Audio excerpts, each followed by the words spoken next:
So, safety warning, you gotta wear safety glasses when you're in the vicinity of the lab station, right? Everybody got your safety glasses? Everybody has safety glasses? Huh? I know they're required for the class. That's within the list of, huh? Somebody here, but those are not safety glasses, they gotta be wrapped around the side shit. Huh? Huh? Well, this is not HB. If you go to work at US Steel and you try to wear those right there, you'll get written up. Those are not safety glasses. Those are glasses. I even take these off and put safety glasses on. So I don't care what they did in HVAC. Because that really surprises me. That really surprises me too, because you have no protection. I've actually got stuff in my eyes wearing glasses because you don't have any side shields. The side shields are wraparound glasses. That's what you would wear if you went to work for a company. So it would be really surprising if you went to work for an HVAC company. You work in business for yourself, where they're responsible for your safety and everything quiet. So no, glasses don't count as safety glasses. Short pants, open-toe shoes, we're not allowed in the lab. Synthetic cloth, we don't need to wear that. Do not make any connection of the circuit or modify a circuit with the circuit energized. Tag out the pneumatic disconnect. When connecting or modifying the circuit, you need to remove the tag when you're operating the circuit, right? You understand? Because that's what it says. It says don't operate the circuit. So legally, if you go over there and turn on that circuit, even if you put the tag on, the tag's still there, then that's a problem, right? Y'all probably saw the tags up on the disc. Normally you do those things in ink, but everything we do in here, we do in pencil. No eating or dip bottles. Basically, the college says there's no tobacco products allowed. We don't eat in my classroom, especially no dip bottles, and we don't have any beverages in the lab. Not following procedure will deduct from the student's lab grade. Unless otherwise specified by the instructor, experiments will be performed in teams of more than 2 students. But here we got a smaller class that will, everybody gets their own trainer, right? All entries are on all lab forms must be made in pencil. I got tired of following road maps a long time ago for people that use ink pens for some reason. And they'll make a mistake and they'll mark it out, and they'll make a mistake and they'll do what? Mark it out, and they'll make a mistake and they'll mark it out, and then all of a sudden I got these arrows pointing me all over the place, and I'm trying to grade that thing. To you it don't seem like much, but when you have to grade 200 or 300 labs, y'all think about this class, but you're not thinking about all the other classes I have to do. When I teach motor controls, I usually end up with 400 labs I got to grade. You cost me an extra 5 seconds because you didn't do something right. You know what I'm saying? So it ends up being a lot of time. Before you start a lab, you need to obtain a blank lab grade form. Well, we got plenty of them. They'll be up on the bench in a folder up there. Fill in the required information at the top of the lab, the form before starting the lab. Mark. Make sure to write your name and your partner's name when required. First and last name, no more than 1 lab form at a time. This is your official grade. So I have people, sometimes they'll put their first name, they'll put their last name, and this is the official grade. Y'all understand that? And so this is what I store. I have to keep records on how I keep your grade. I have to keep that for 5 years. And we don't keep all these labs. What we do is we keep this form on. So this is when you write your name on there. You write your name, not your nickname, right? You understand? Not your last name, not your first name. You write your name, right? You understand that? And of course, if you're working with a partner, but we're not doing that. And then you write the experiment number. So every experiment's got a number on it, and every experiment's got a title. And that's written at the top of the lab. I give the lab. Everybody understand that? And then when I grade it, when I mark stuff off, I mark it off on this, and then at the end of the semester, I can give you your lab back if I want to, because this is the official grade. Everybody Everybody understand that? So yeah, we have to document how we, so if I come trucking back there, we got 4 people up there waiting on me to sign their name, and I come back there and you don't have your lab record. What am I going to do? I'm going to take points off where it says following procedures, because there it is right there. And I'm going to go to the next person. And then you're going to have to write your name back on the list. Y'all understand that? Fill in the required information at the top of the form before starting the lab. Y'all can see what. I didn't understand that. You didn't understand what? You can't say that. You got to tell me what you don't understand. I didn't understand about writing your name on the list, taking off points for making somebody else. I didn't understand. Yeah, it's on down here. What we do, we have problems with, you have people in a lab, especially well, you got people that want to dominate your time all the time, and then you got people that won't ask you questions for nothing.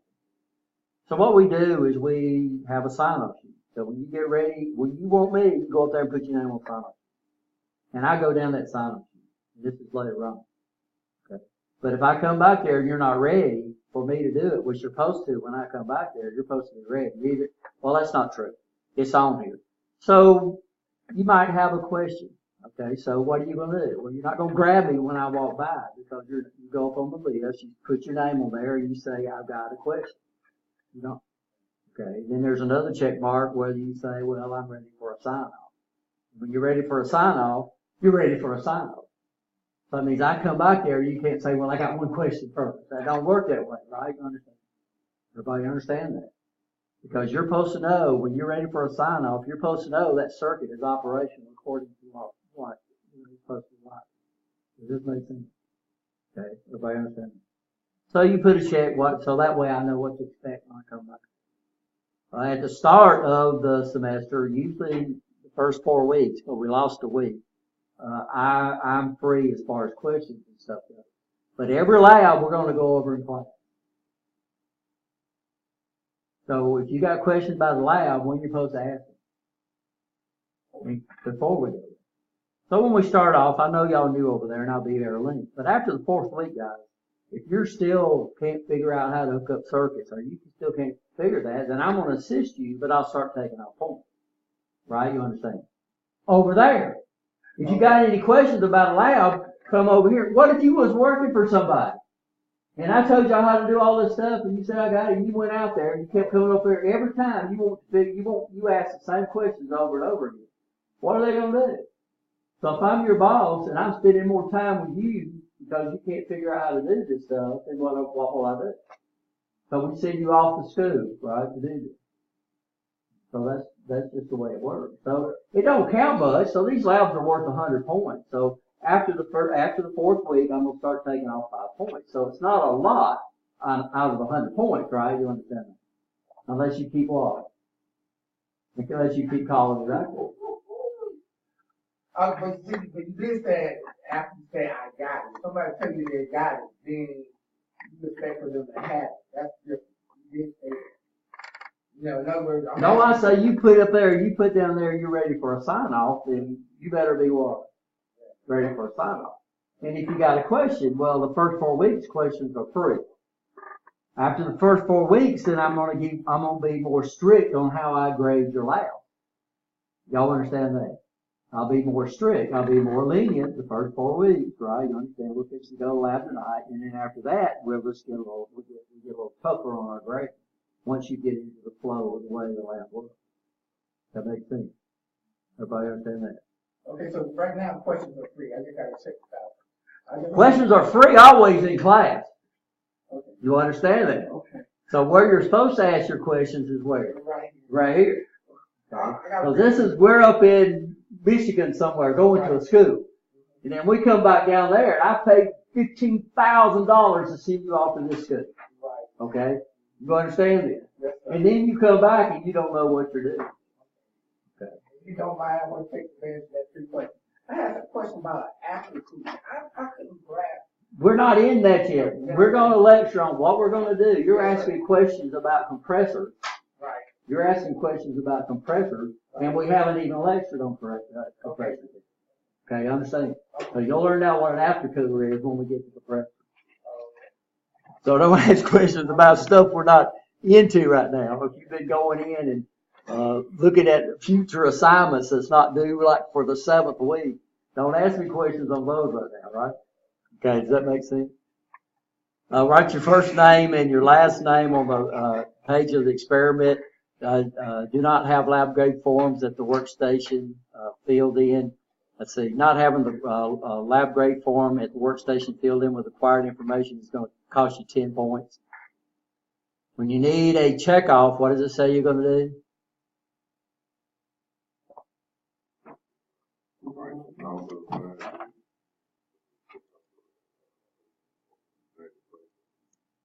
Yeah, so this is the lab sign-off sheet. It's pretty straightforward. People just don't follow instructions. And that's one of the things that we're supposed to train you on is how to do what? Follow instructions. That's exactly right. So we got 2 columns. It says fill in all the rows. It surprises me. People just write all over these things. It says fill in the rows on the left 4 columns before you use these 3 columns, right? So it says what goes in column 1. You check a check on column 1 if you need what? Help. You put a check in column 2 if you need a sign off. You put your name in column 3 and then put your station number. So if you go over there and look at your station, there's a number up at the top. And then I know exactly where to go to, right? All that makes sense. Pretty straightforward. And these will be up on the front desk over on the left, when you go into the lab. So one of the tables, the benches that don't have a trainer.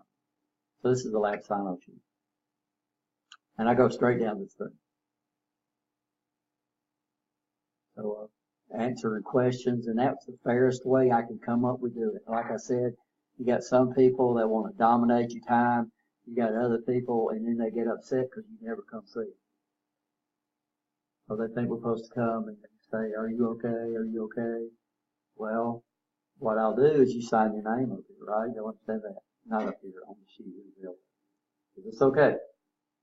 I don't know how other instructors do it.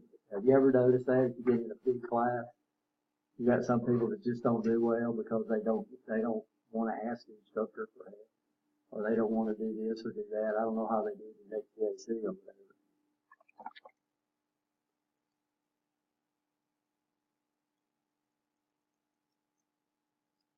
whatever. Next one is not going to apply. So normally what we do is students and teams take turns, but we're not going to do that.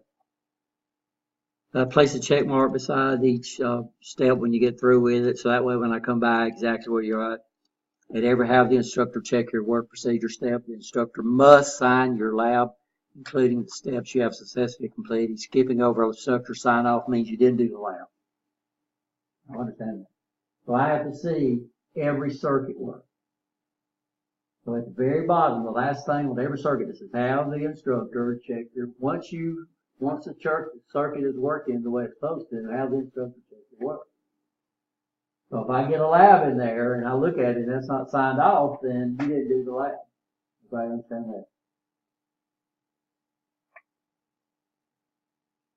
I've had people turn in labs before. They think if you turn in a lab, and I'm grading the labs, so these labs are not that hard. A lot of our labs in our classes, you have questions and topic quizzes and all that other kind of stuff you got to do. In this class, we don't have to do that. So basically, you build a circuit, you see if it works, and then you do what? You get it signed off. And then once you get that circuit signed off, what do you do? Lock out. We don't lock out. We don't have lockout ability. We got tag out ability.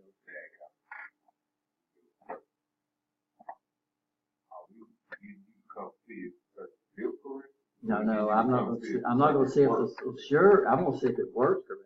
Okay. So if we tag out, then how are we going to know if it works correctly? You reach up there. Once you get your circuit ready, you reach up there and you take that tag off. You turn the pressure on and you see if it works. It's your tag. No. Okay. No. Luckily, and after a while, guys, if you throw power on and hoses jump out and slap around, and after a while, that's going to be a safety violation too, right? For not inserting in there. But it's your circuit. I'm not going to come back and say is it built right or what. I'm going to see if it does what it's supposed to do. That's what I'm looking for, which is what you should know. So all you got to do is when you're building the circuit, it's supposed to be tagged out. When you get through building the circuit, what are you going to do? You're going to take the tag out, you're going to put pressure on it, and then you're going to. Now what I want you to do is not tag it out at the disconnect. What I want you to do is on your service unit, you can turn the air off. And all I want you to do is if you're waiting on me to sign it off, I want you to turn the air off on the system. And that way you can't accidentally energize something and hurt somebody. Of course, we're not dealing with enough pressure, but that's what I want you to do while you're waiting on me to come back and sign your circuit off. I know where the disconnect is on the little blue turn thing on the service unit. And that's not disconnecting. That's just remove power. That's just remove the pressure so I can get back there. Because we've seen people, good gracious, in motor controls. We got 208 volts over there. And people have a circuit and they'll get talking and they'll be pointing and grabbing stuff and power will still be on the circuit. 208 volts is key. 120 is bad enough, right? So these guys, while you're building the circuit, you're going to do what? You're going to tag it out, right? Like I said, we don't have lockout capability. When you're ready to operate the circuit, so all the tags up there have got rubber bands on them. So they should pull that off the disconnect. Our disconnect, we got ball valves up the top. They come down in a T, a double T. Should drop down to your service unit. So we leave the service unit hooked up all semester long. They'll probably notice it was still up over there. We'll leave the service unit hooked up and the manifold too. We can leave the manifold up there. The problem we have with the manifold is that coming out of the service unit, it's a 1/4 inch pipe, but all our devices have an 1/8 of an inch pipe. So they're little tiny pipes. So this is the manifold, and unfortunately we don't use it. About the only thing we should use the manifold for is just to reduce the size of the pipe over to the piping. Let's get through the procedures before I come back and start showing you this anyway.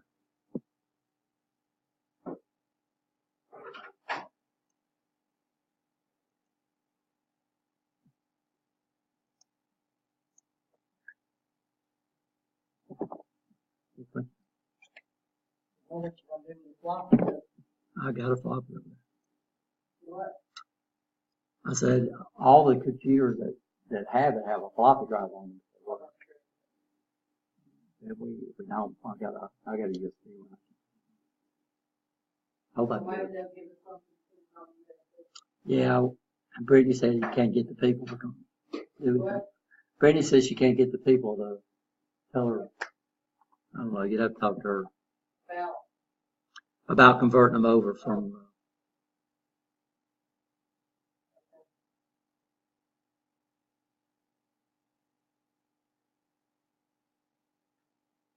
The other one don't make it.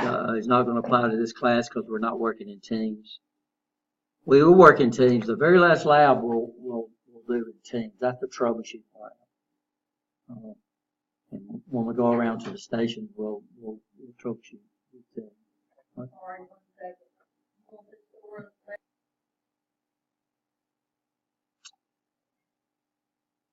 Lab grade forms are not to leave the classroom. These are your official grade. This bothers me too. Well, I already got that. I lost that lab grade form.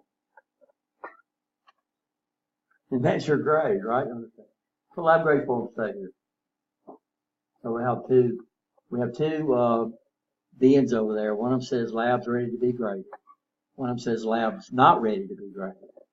So you don't lose your labs and stuff like that. I run off enough copies for the class. So we got 6 people in the class, so I run off 6 copies of the lab. Okay. If you lose it,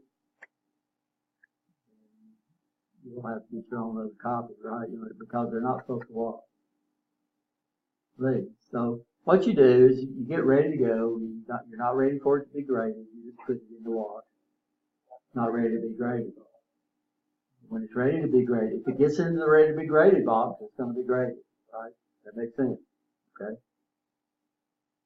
If it's not, I bet people, well, I did that lab, and guess where they put it?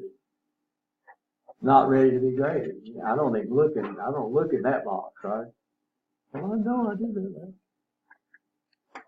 So if you leave your labs here and they're not ready to be graded, then the labs don't get lost. If you know, once they're ready to grade it, you put it in the ready to be graded box. I'll take those labs, and that's the one I grade. Everybody okay? Once you complete an experiment, staple the lab grade form in the upper hand left-hand corner of the front of the lab of the experiment and place it in the box INT 118 labs to be graded. This box is located on the front of the lab. Do not forget to write your name in the space provided on the lab grade form, which should have been done first. Also make sure you write your name at the top of the experiment. People don't know how to staple, and we're having problems with our stapler. I might come over here. And so we have problems, if the lab grade form and the lab gets separated, you don't put your name on the lab, right? You understand? If you put your name on the lab and the lab grade form, if they do get separated for some reason, it's really get them back together.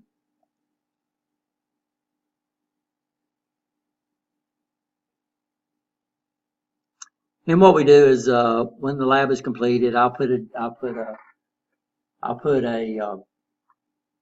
completion date on there, and it's actually due the next lab. So that's the lab procedures. Anybody got any questions on those? Okay, what you?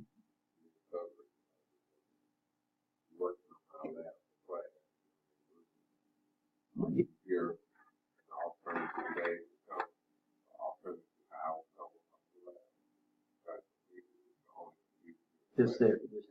If, and there's not going to be any, this is night. So there's no, and I'm not out here on night. This is it. This is night. I do have office hours on Friday during the day.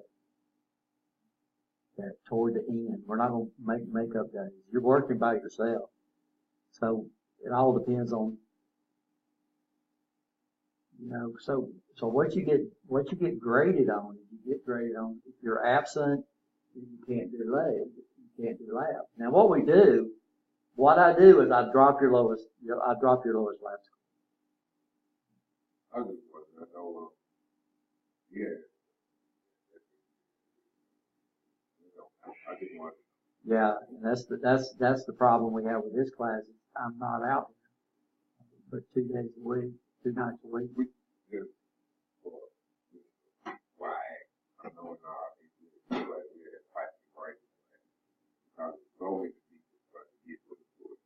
Yeah, but we got 6 people in this class. Everybody's got their own lab station. Everybody's got everything they got. I can understand why they would do that, because that wasn't your fault. It was the fault that they didn't have enough equipment. So I can understand that.